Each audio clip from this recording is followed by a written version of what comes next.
What is the Greenbelt? If you live in Tennessee, then we have a special tax classification that's called the Greenbelt. How do you qualify for it?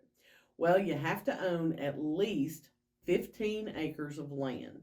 Used to, that had to be adjacent land, contiguous land, all one big parcel of land that comprised 15 acres.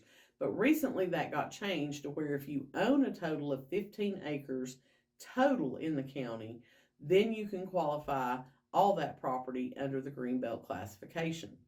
So there's three different property types. You can have agricultural, which means you're using it to grow some type of agriculture. That can even be hay. So you've got the agricultural, you've got the forestry, which means you've got 15 acres of woods. You are helping to preserve the wildlife in the area, whether it be some type of bird, insect, whatever, but you're just preserving the natural look of the land and it's wooded. The last one is open space. Now, agricultural and forests do require the 15 acres.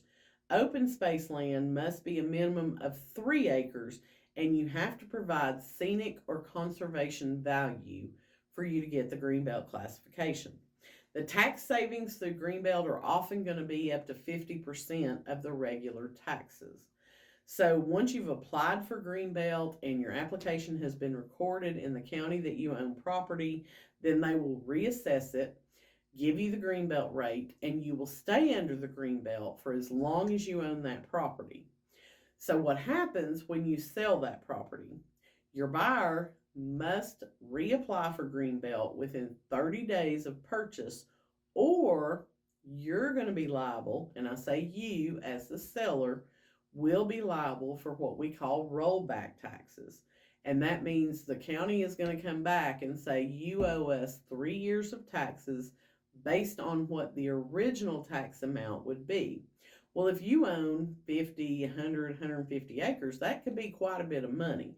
So you want to make sure that your agent knows about Greenbelt and that your agent takes the Greenbelt application with them to the closing, has the buyer sign it, get it notarized while you're at closing so that nobody has to worry about rollback taxes.